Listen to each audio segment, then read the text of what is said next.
अभी कल ही किसी बड़ी यूनिवर्सिटी की न्यूज़ आई है कि उसके पास 2025 की सीटें खत्म हो चुकी हैं। समझो अगर उसको कितनी सीटें, अगर उसको 4000 सीटें मिली हैं या 3000 सीटें मिली हैं, तो उस यूनिवर्सिटी की 3000 सीटें उसने डिक्लेयर कर दी हैं कि भर गई हैं। अभी हमारे पास अब 2025 के बाद का इनटेक है। जिसको डेफर लेना है डेफर ले लो, नहीं तो अपना रिफंड करा लो। ये आपको मैं लेटेस्ट न्यूज़ दे रहा हूँ कल की।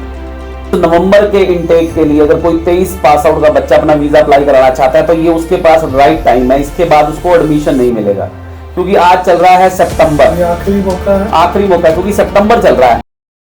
यूँ तो हर रोज किसी ना किसी टॉपिक पे चर्चा होती है,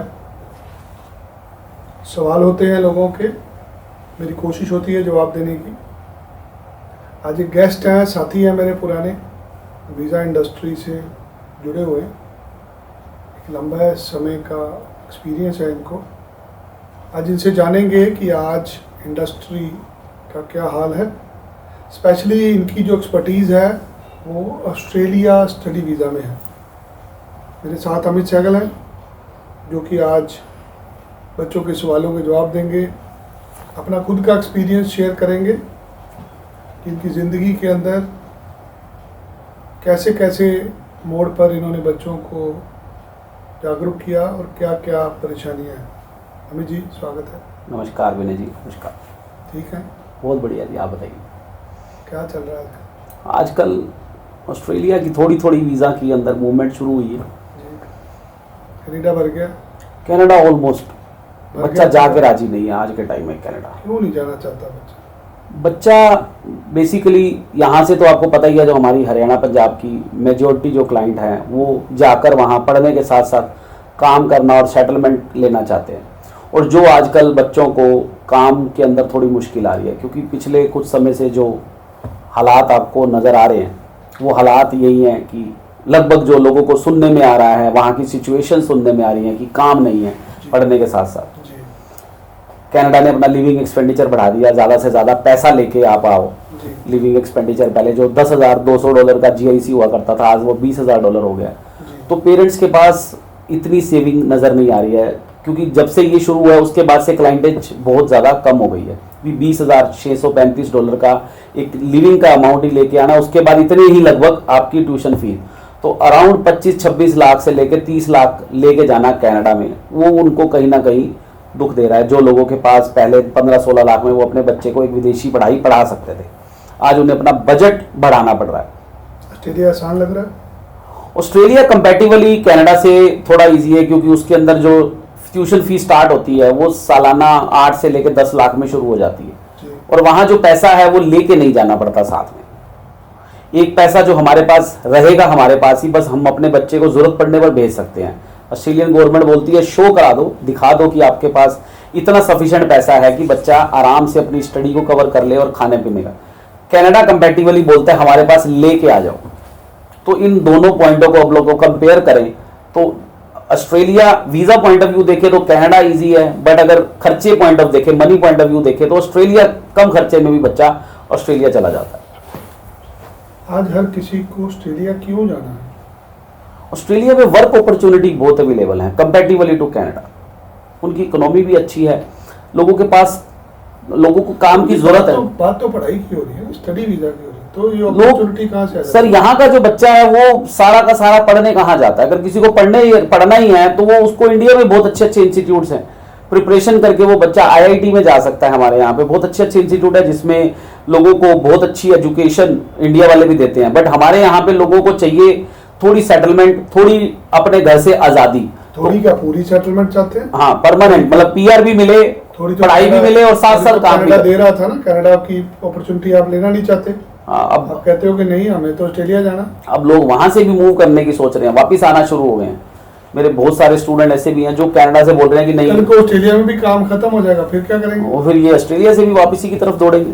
सिचुएशंस ऐसी, काम करने के लिए जाना। देखो रास्ता पढ़ना है, ठीक है, क्योंकि सबको पता है कि स्टूडेंट वीजा एक सबसे इजीएस्ट वे है किसी भी कंट्री में एंटर करने का।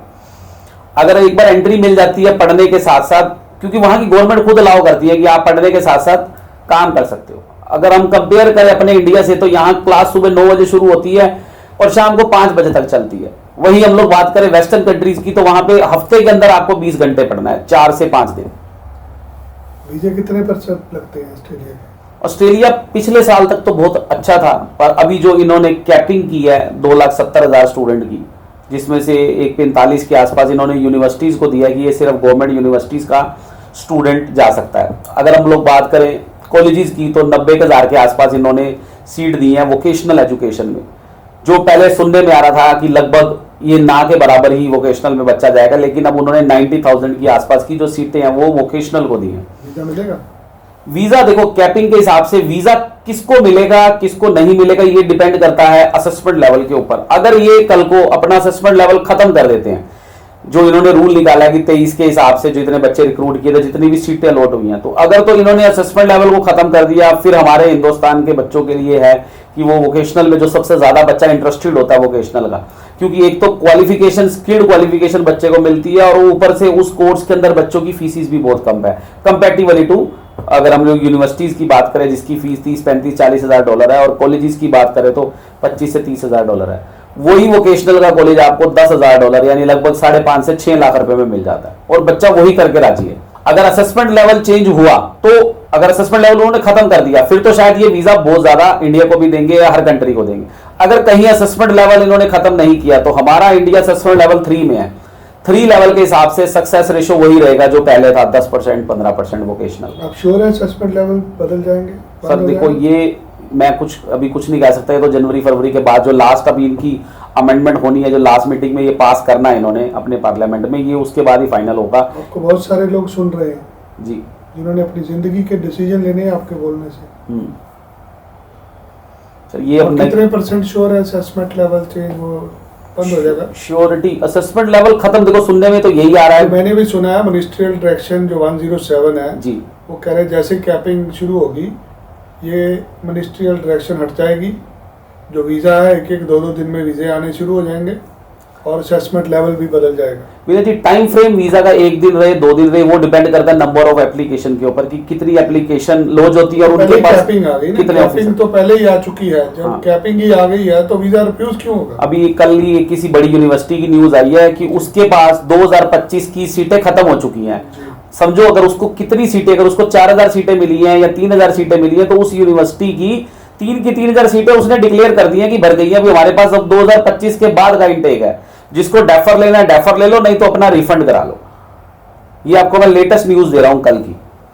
इसका मतलब इंडिया से कोई दाखिला नहीं देगा? सर खत्म हो गई सीटें जो उन्होंने इशू की हुई थी, उनको वर्ल्ड से इतनी सीटें मिल गई जितनी सीटें उनको चाहिए थी उससे ज्यादा उनके पास है। तो अब वो लोग ये बोल रहे हैं कि या तो अपने पैसे वापस ले लो या फिर उसको 2025 के लिए डेफर करा लो। तो आप खुद समझ सकते हैं कि ऐसी ऐसी यूनिवर्सिटीज जिनको सीटें अलॉट हुई हैं, 1,45,000 का जो नंबर है वो बहुत ही छोटा नंबर है।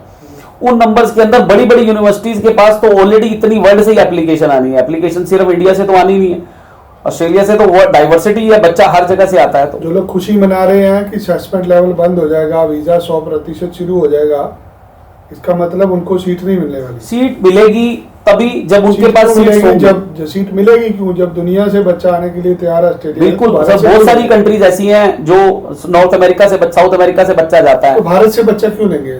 सर सबसे बड़ा इशू तो यही है कि जितने बच्चे की रिक्वायरमेंट भारत पूरी करता था, आज वो बच्चे जो क्योंकि वहां जाके पढ़ते ही नहीं है, सबसे बड़ी प्रॉब्लम यह बच्चा सीधा बोलिए कि ऑस्ट्रेलियन गवर्नमेंट भारतीयों के लिए वीजा बंद कर रही है। ऑलमोस्ट हम लोग कह सकते हैं।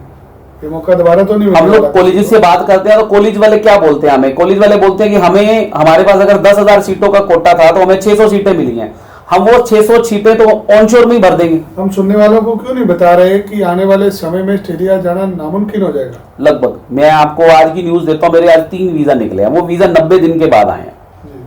90 दिन के बाद 3 वीजा आए हैं, कुछ रिफ्यूजल्स भी आई हैं। तो हालात ये है कि 90% तो रिफ्यूजल आ रही है, आपको 10% वीजा मिल रहा है। अब उसी के आप कंपैरेटिवली लगा लो कि 2025 में जब ये कैपिंग वाला सिस्टम शुरू हो गया उस टाइम पे क्या होगा कि 2025 में जिनके पास जितनी सीटें हैं वो सीटें ऑनशोर से ही भर लेंगे, तो इंडिया के लिए उनके पास कुछ बचेगा ही नहीं। जितने लोग हमारे साथ अभी जुड़े हैं उनको बता दूं, हमारे साथ अमित सहगल हैं जो एक लंबे समय से बच्चों को ऑस्ट्रेलिया भेजने का व्यापार भी करते हैं, साथ में 3-4 ऑस्ट्रेलियन अच्छे प्रोवाइडर के साथ जुड़े हुए हैं। तो अमित जी एक ऐसे शख्स हैं जो हर साल हजारों एप्लीकेशन को डील करते हैं। इवन हमारे दफ्तर की बहुत सारी एप्लीकेशन अमित जी के थ्रू प्रोसेस करते हैं। पिछले साल कितने वीज़ा किया आपने ऑस्ट्रेलिया का? ऑस्ट्रेलिया के 200-250 वीज़ा हमारे कॉलेज में आए इंडिया से। 250 वीज़ा आपने अकेले ने कर दिया? हाँ, और भी इंस्टीट्यूट थे जिनके वीज़ा आए हैं। अच्छा सक्सेस रहा पिछले साल के कंपेयर, क्योंकि उसी के बेस पे इन्होंने कैपिंग बहुत की। अच्छी इन्फॉर्मेशन है आपके पास, लेटेस्ट अपडेट के साथ आए हैं आज। सुनने वाले पॉजिटिव सुनना चाहते हैं, क्या है पॉजिटिव आपके पास? पॉजिटिव ये है कि लोगों को जो उम्मीद थी कि कैपिंग से पहले शायद ये वीज़ा दे दे, ठीक है, तो उसका जो रिजल्ट आया, जो हम लोगों ने अप्रैल में, मई में, जून में जो एप्लीकेशन लगाई थी, उनके अब रिजल्ट आने शुरू हो गए हैं। उसमें रिफ्यूजल्स भी आ रही हैं और वीज़ा भी आ रहे हैं। जो 2023 पास आउट का बच्चा जिसको कोई लेता नहीं था, उसको लास्ट कॉलेजेस वालों ने लेना शुरू कर दिया कि नवंबर का इनटेक हमारे पास लास्ट है। उस नवंबर के इनटेक के लिए अगर कोई 23 पास आउट का बच्चा अपना वीज़ा अप्लाई कराना चाहता है तो ये उसके पास राइट टाइम है। इसके बाद उसको एडमिशन नहीं मिलेगा, क्योंकि आज चल रहा है सितंबर, ये आखिरी मौका है। आखिरी मौका है, क्योंकि सितंबर चल रहा है, 3 महीने वीजा को लगेंगे। अंतिम अवसर है, जो लोग नवंबर दिसंबर में चले जाएंगे, हाँ। इसके बाद नहीं जा पाएंगे। उसके बाद अगर उन कॉलेजेस की ये कैपिंग फाइनल हो गई तो उनके पास जितनी सीटें बचेंगी, सीटें तो है ही नहीं किसी की, जो भी 100, 200, 300 जिन्होंने इतनी सीओइयां इशू की होंगी, वो अपने आप अपनी सीओइयों को डेफर कर देंगे। या फिर कई कॉलेजों ने तो ये इंटीमेशन दे दिया है कि हमारे पास नवंबर 15 से लेकर 30 तारीख तक की लास्ट डेट है, अगर आपके 30 तक वीजा आ गए तो ठीक है, नहीं तो हम लोग सारी सीओइयां कैंसिल कर देंगे। ये उसी प्रकार नहीं है जैसे दुकान बंद करने का समय आ चुका है, जो माल बचा है हर किसी को आगे सस्ते दाम पे ले जाओ, क्योंकि सुबह से तो दुकान खुलेगी नहीं। बिल्कुल सही। तो जो नया साल है वो 1 जनवरी से आ जाएगा, उसके बाद कोई रूल पुराना रहेगा नहीं। उसके पहले जितना माल कटता है काटता हर किसी को चाहिए जी कि अब उसके बाद उनको पता अपने खर्चे चलाने हैं, वो कैसे चलाएंगे। ये तो पॉजिटिव न्यूज भी है कि जो फाइल भी दिसंबर में लगेगी उसको वीजा मिलेगा। हो भी सकता है, वो पिछले बहुत बड़ा साल- इशू, पिछले क्योंकि साल- जो रिजल्ट हम लोग पिछले 1 साल से देख रहे हैं। पिछले साल कनाडा में क्या हुआ, उन्होंने सितंबर में दे दी कि हम अनाउंसमेंट कर दी कि हम जनवरी से कैपिंग करेंगे। बिल्कुल, जनवरी से कैपिंग तो हो गई। नंबर ऑफ एप्लीकेशन, जितनी फाइल दिसंबर में लगी किसी का वीजा रिफ्यूज ही नहीं हुआ। हाँ, सबको वीजा मिले। सबको वीजा दे दिया। बिल्कुल, बहुत बड़े नंबर्स पर लोगों के वीजा आए 3 महीने के अंदर, लोगों ने बहुत वीजा लिए। पॉजिटिव चीज बता रहे हैं अमित जी कि जो फाइल अभी लगेगी उसके वीजा लगने के चांसेस ज्यादा हैं। अगर ये मौका खो बैठे तो दोबारा शायद चांस ना मिले दोबारा। क्योंकि 1 साल के लिए तो कम से कम ये चीज बंद होने वाली। आज के दिन जो एप्लीकेशन आ रही है उसकी रिक्वायरमेंट कैसे मीट करता है बच्चा? अभी जो कॉलेजेस ले रहे हैं वो कम से कम 65% मेजर 4 सब्जेक्ट्स के अंदर मार्क्स होने चाहिए, ठीक है, अगर वो सीबीएसई बोर्ड का बच्चा है या स्टेट बोर्ड का भी है, ठीक है। स्टेट बोर्ड की थोड़ी रिक्वायरमेंट ज्यादा रहती है जी। उसके बाद आइल्स की रिक्वायरमेंट वही 6 बैंड ओवरऑल, और पीटी के अंदर कुछ इंस्टीट्यूट्स 52 रखी हुई है, किसी ने ओवरऑल रिक्वायरमेंट, किसी ने 55 पीटी की रखी हुई। और बच्चे आते हैं कहते हैं जी हमारे 55 हैं जी, हमें तो 58 चाहिए। लोगों को यही नहीं समझ कि हमारा 50 पे भी हो सकता है। नहीं, 52 मिनिमम 50 वाले भी हैं। कुछ इंस्टीट्यूट तो ऐसी है जो आइल्स की रिक्वायरमेंट को अगर मैचअप करें पीटी के स्कोर के साथ जी। तो ओवरऑल 50 स्कोर पे भी एक्सेप्ट कर लेते हैं इंस्टीट्यूट, बट मेजोरिटी इंस्टीट्यूट लेते हैं 52 to 55 होने। 50-55 तक जिसके 55 तक के नंबर वो 6 बैंड ओवरऑल के इक्वल आते हैं। अगर आप बात करो मास्टर डिग्री के कोर्स, कैसे कवर करेंगे? फाइनेंशियल्स 3 महीने पुराने आज की डिमांड है। 3 महीने आपके पास फाइनेंशियल्स पड़े हो, आपके सेविंग अकाउंट में हो, तो वो सबसे बेटर ऑप्शन है। अगर आप किसी अदर फॉर्म में दिखाते हो, जैसे एजुकेशन लोन है, अगर आप फीस का लोन करा लेते हो तो वो चल जाएगा। स्टूडेंट आके एजेंट को बोलता है भाई मेरे फंड बना दो, ये कितना का जायज है? ये तो देखो जी आपके सामने ही है, जो फंड अपने होंगे वो अपने ही होंगे, क्योंकि जो भी एजेंट फंड बनाएगा वो नए फंड ही डालेगा अकाउंट के अंदर। कितने % चांस है कि फंड की वेरिफिकेशन होगी? फंड की वेरिफिकेशन बिल्कुल होगी, क्योंकि हाई कमीशन ये चाहती है कि जो भी स्टूडेंट आए उसके पेरेंट्स के पास अपने फंड हो। देखिए विनय जी, पढ़ने जाना है ऑस्ट्रेलिया, अगर गवर्नमेंट यही तो देख रही है कि फाइनेंशियल जो हैं वो जेन्युइन होने चाहिए। अगर फाइनेंशियल फंड अपने अकाउंट में अवेलेबल है, सेविंग अकाउंट के अंदर या एफडी में भी फॉर्म में है, तो वो एफडी का पैसा सेविंग से ही बनेगा ना। जो वीजे रिफ्यूज हो रहे हैं उसके अंदर रिफ्यूजल का कारण क्या है? सबसे बड़ा फाइनेंशियल्स की प्रॉब्लम है। नए फाइनेंशियल्स होते हैं, लोग उसके प्रूफ दे नहीं पाते हैं। 20-25 लाख की एफडी लगा दी, 30 लाख की एफडी दिखा देते हैं, चाहे वो किसी भी फॉर्म में उन्होंने नहीं बनवाई है। आज ही अगर आप पैसा दिखाते हो तो फिर उसके लिए सोर्स ऑफ फंड तो है ही नहीं अवेलेबल। आज आपके 3 वीजा आए हैं ऑस्ट्रेलिया में, बताइए आपको बहुत धन्यवाद। अच्छे पैसे बचे होंगे जी, मुझे ये बताइए, ये जो 3 वीजा मिले हैं आपको, इनके अंदर फंड की क्या पोजीशन थी? फंड इनके सेविंग अकाउंट के फंड्स थे अपने पेरेंट्स के। फंड थे पुराने थे? नहीं, पुराने फंड्स थे बिल्कुल, क्योंकि नए फंड पे तो वीजा सक्सेस रेट बहुत कम है। कितने दिन बाद वीजा आया? 3 महीने के बाद, 90 दिन के बाद। तो 3 महीने लग रहे हैं। 3 महीने अभी जब से ये थोड़ा सा टाइटनेस का रूल हुआ है, तो उसके बाद से ये वीजा, पहले तो 5-5 महीने बाद भी कौन रिजल्ट सी आया। एरिया के थे बच्चे, कहाँ के रहने वाले थे? ये हमारे हरियाणा और पंजाब दोनों। आज के दिन लोगों को ये वहम है कि पंजाब हरियाणा का वीज़ा नहीं आता। नहीं, हमारे पास लेटेस्ट वीजा किसी को देखना, मैं दिखा सकता हूँ। जिनके पास फंड नहीं है उसका कोई हल नहीं, अपने फंड्स आपके होने चाहिए, पेरेंट्स के, फादर। जिनकी पढ़ाई 2023 की है उसका क्या करें? अभी इनिशियली तो कॉलेजेस ले रहे हैं, अगले साल से तो 23 खत्म हो जाएगा, फिर सिर्फ 24 का बच्चा जाएगा, क्योंकि जब तक मार्च नहीं आता है वो एग्जाम नहीं होते 25 वालों के लिए। आपकी एक वीडियो बहुत वायरल हो रही थी कि किसान के बच्चे को कैसे भेजा जाए। हाँ जी बिल्कुल। लास्ट टाइम हमने एक इंटरव्यू करा था आपका, तो किसान फंड कैसे शो करना है? मैंने लास्ट टाइम भी अपनी वीडियो में बताया था, अगर किसान हो आप और आप चाहते हो कि अपने फाइनेंशियल्स को मैनेज करना, कि कैसे हम लोग अपने बच्चे के लिए अपने फाइनेंशियल दिखाएं, तो सबसे पहले उसके जो एग्रीकल्चर के जे फॉर्म है, ठीक है, सबसे पहले उसके बाद जितनी भी फसल के पैसे आते हैं वो जे फॉर्म के थ्रू आएंगे किसानों के, तो जे फॉर्म लगा सकते हो। साथ में अपनी ITR जो शो करनी है, उसके बाद अपना इनकम का सर्टिफिकेट जो आपको जे फॉर्म के बिहाफ पे तहसीलदार बना के देगा, कि अगर आपने ठेके पे जमीन ली है तो आप उसका एक एग्रीमेंट करा लो, अगर आपके वही फंड आपके अपने हैं, अपनी जमीन है, तो आपका इनकम का सर्टिफिकेट वो मैच हो जाएगा आपकी ITR के अंदर एग्रीकल्चर इनकम की फॉर्म में। क्योंकि मेजोरिटी यूनिवर्सिटियों ने तो ये कह दिया है कि हम सिर्फ एग्रीकल्चर इनकम को एक्सेप्ट नहीं करेंगे जब तक आपकी कोई बिजनेस या जॉब की इनकम साथ में ना हो। तो अगर सिर्फ एग्रीकल्चर है तो वो कॉलेजेस वाले अभी एक्सेप्ट कर रहे हैं, बट उनको रेलेवेंट प्रूफ चाहिए। जिन बच्चों के वीज़ा ऑस्ट्रेलिया के रिफ्यूज हो चुके हैं उनके लिए क्या कहेंगे आप? उनके लिए तो भाई बाकी कंट्रीज ही हैं, क्योंकि ऑस्ट्रेलिया की सबसे बड़ी प्रॉब्लम ये है कि ऑस्ट्रेलिया की एम्बेसी की तरफ से ये प्रॉब्लम नहीं है कि हम वीज़ा नहीं देंगे। प्रॉब्लम आती है एक कॉलेज की तरफ से, जब वो प्रिज्म में COE देखता है बनाने के लिए किसी की, तो उसको पहले से ही नजर आ जाता है कि भैया इस बंदे की COE बनी हुई है, तो या तो इसका वीज़ा ऑलरेडी रिफ्यूज है कहीं ना कहीं, या इसकी COE बनी हुई है, तो उसको वो मना कर देते हैं। बहुत सारे लोग कोरोना के बाद इस फील्ड में एंटर हुए, बहुत सारे नए एजेंटों ने अपनी दुकानें खोल ली।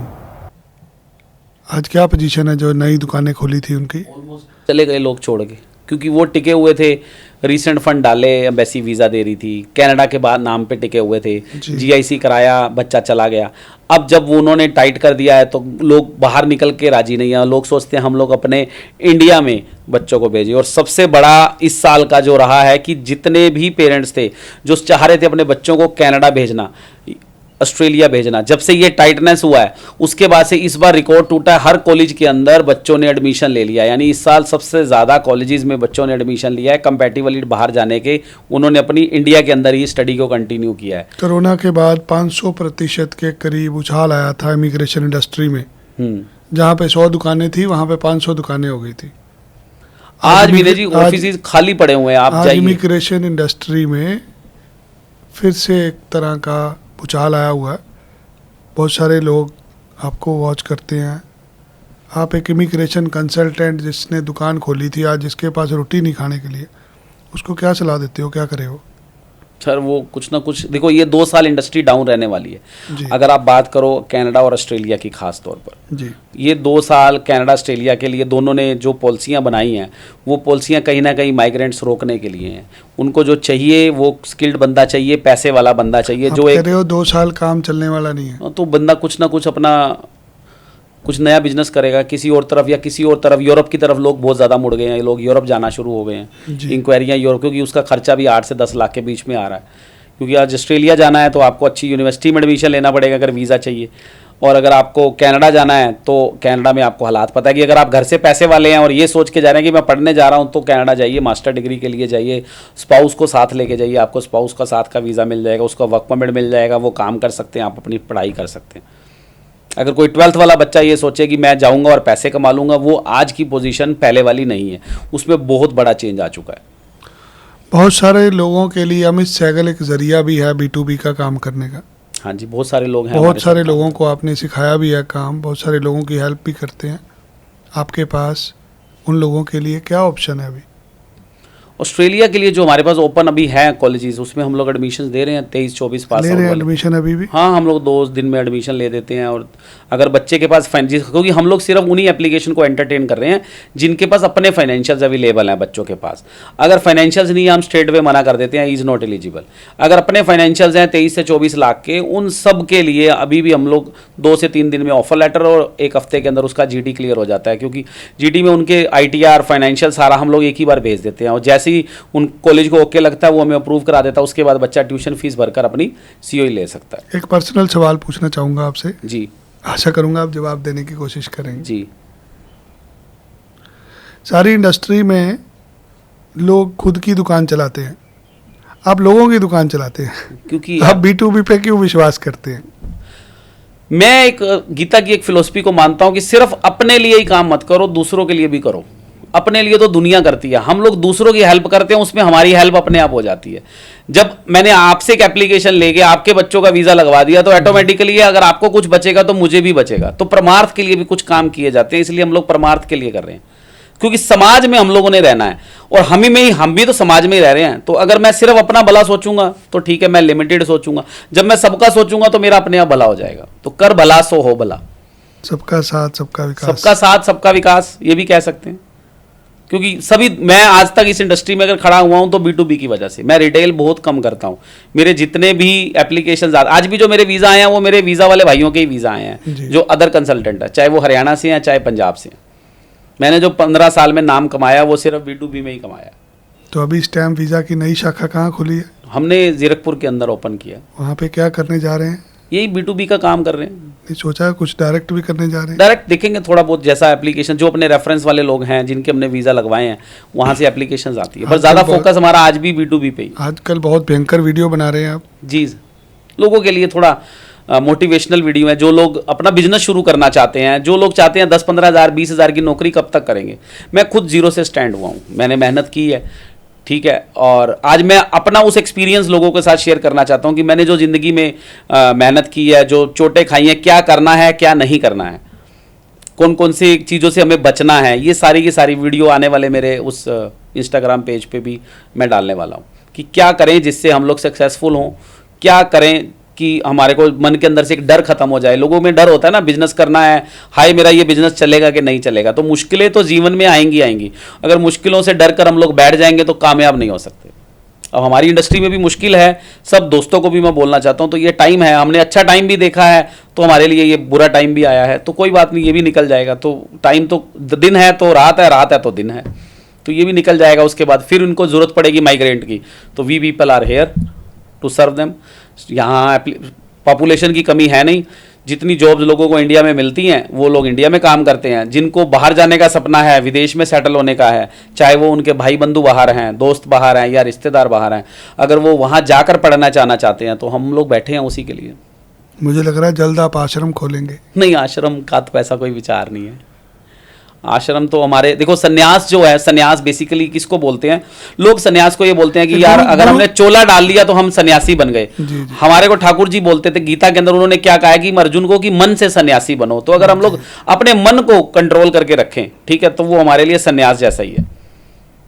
लिप्त नहीं होना किसी भी चीज में। अगर आपको मुश्किल आई है तो आपको वेट करना है। मुश्किलों में अगर आप इंतजार करते हो, सब्र करते हो, तो आप उसके बाद जब काम खुलता है तो आप अपना और ज्यादा प्रेजेंस के साथ सामने आ जाते हैं। आपके अंदर कुछ बदलाव नजर आ रहे हैं, अभी आप एक अध्यापक की तरह नजर आ रहे हैं। मैं रहा हूँ, टीचर रहा हूँ, बच्चों को पढ़ाया करता था। क्या पढ़ाते थे? मैं अकाउंटेंसी और इनकम टैक्स पढ़ाया करता था। मुझे लगता है अभी वीज़ा पढ़ाएंगे आप लोगों को। सर वीज़ा की भी मेरी एक प्लान है कि जो लोग इस इंडस्ट्री में आना चाहते हैं उनके लिए अपने 15 साल के एक्सपीरियंस के साथ आपसे भी कुछ गाइडेंस लेंगे कि हम लोग एक इंस्टीट्यूट शुरू करने वाले हैं, ऑनलाइन वेबिनार वगैरह, जिसमें वो दोस्त हमारे जो वीज़ा का काम सीखना चाहते हैं, जो नए लोग, जेन्युइन लोग अच्छा काम करना चाहते हैं, क्योंकि हम लोग सिर्फ हरियाणा पंजाब की बात नहीं कर रहे। मैं 7-8 साल दिल्ली लगा के भी आया हूं, तो दिल्ली के अंदर भी बहुत सारे ऐसे लोग हैं जो जेन्युइन टूरिस्ट वीज़ा का काम करते हैं, विजिटर वीज़ा का काम करते हैं, अपना बिजनेस चलाना चाहते हैं, 10 से 15 हज़ार की नौकरी करते हैं। तो वो बंदा 50 हज़ार से लेकर 2 लाख रुपए 3 लाख रुपए महीने तक विजिटर वीज़ा से मात्र 2-4-5 हज़ार रुपए की अपनी फीस लेकर अपने नेटवर्क से कमा सकता है, जिन्होंने जेन्युइन गाइडेंस देनी है। दिल्ली वाले एजेंट से इतना डरते क्यों हैं लोग? सर दिल्ली वाले एजेंट से डरना लाइक किस हिसाब से आप पूछना चाह रहे हैं? सुना है दिल्ली वाले एजेंट फ्रॉड ज़्यादा करते हैं। सर देखो हमारी सोच किस तरफ चलती है। अगर मुझे जेन्युइन तरीके से स्टडी वीज़ा लेना है तो दिल्ली में एक से एक कंसल्टेंट बैठे हैं। आप अच्छे। दिल्ली में रह के आए हैं, दिल्ली में काम किया आपने, जी। आपको दिल्ली की मार्केट की पता है। दिल्ली की मार्केट, दिल्ली से क्यों भागते हैं आज पंजाबी आदमी? दिल्ली वाले एजेंट पे ट्रस्ट नहीं करता। सर देखो, जो लोग आज के टाइम में ना, बच्चा क्या करने लग गया, अपने गांव के, अपने शहर के, अपने लोकल एजेंट के पास आने लग गया है। जी। वो चाहता है कि मैं उसको जानता हूं, कल को मेरी कोई समस्या होगी जानता हूँ, उसका टाइप ही नहीं है, वो ऑस्ट्रेलिया में दाखिला ही नहीं करा पा रहा। वो क्या करते हैं, वो किसी बड़े एजेंट को एप्लीकेशन दे के एडमिशन करा लेते हैं। सबका चैनल बना हुआ है एक से एक। जैसे लोग मेरे साथ काम करते हैं, जी। जो मेरे पास इंस्टीट्यूट्स हैं डायरेक्ट, वो मुझे एप्लीकेशन देते हैं। ऐसे ही दिल्ली में बहुत बड़े एजेंट्स भी बैठे हैं जिनके पास एग्रीमेंट है, क्योंकि वो किसी और को एग्रीमेंट लेने ही नहीं देते ना। बड़े बड़े एजेंट ऐसे भी बैठे हैं, मैं नाम नहीं लूंगा, वो किसी को एग्रीमेंट ही नहीं लेने देते। उन्होंने अपने तक ही सीमित करके रखा हुआ है। ऑस्ट्रेलिया जाने के लिए कितने पैसे लगते हैं? एक जेन्युइन बच्चे को मैं 5 से 6 लाख में भी ऑस्ट्रेलिया भेज सकते हैं। जिसके पास अपनी फीस है वो $10,000 की फीस पे भी ऑस्ट्रेलिया जा सकता है, 6 महीने की फीस भर के। कुछ भी संभव है। हाँ, कुछ भी संभव है। फाइनेंशियल आपके पास हो अपने, ITR आपके पास अपनी है, फाइनेंशियल्स अपने हैं, इनकम का सोर्स अपना है, आइल्स का बैंड स्कोर अच्छा है, एकेडमिक बहुत अच्छे हैं, तो आप मात्र 6 महीने की फीस भर के 9-10 हज़ार डॉलर की फीस भरो, $2,000 का आपका 3 साल का इंश्योरेंस लगेगा, आप उसके बाद ऑस्ट्रेलिया जा सकते हैं। जिनके पास बजट नहीं है बाहर जाने के लिए, गरीब लोग हैं, पैसे नहीं है बाहर जाने के लिए, उनको क्या सलाह देंगे आप? उन लोगों को एक ऑप्शन है, अगर उनकी जॉब है, सैलरी अकाउंट में आ रही है, तो यूएस बहुत अच्छी ऑप्शन है उनके लिए। यूएस का विजिटर वीज़ा अप्लाई कर सकते हैं। जी। यूएस का आपको पता ही है, विजिटर वीज़ा की $185 की मात्र फीस है, कागज़ कुछ चाहिए नहीं, वीज़ा ऑफिसर ने फेस टू फेस बच्चे से बात करनी है। फिर आप क्यों बोल रहे हैं कि उसमें हमें सैलरी काउंट में आनी चाहिए? अगर वो देखो, जो DS 160 का फॉर्म होगा, उस फॉर्म में एक वीज़ा ऑफिसर ये तो चेक करेगा ना कि जो बंदा मेरी कंट्री में एंटर कर रहा है वो कुछ करता है कि नहीं करता है।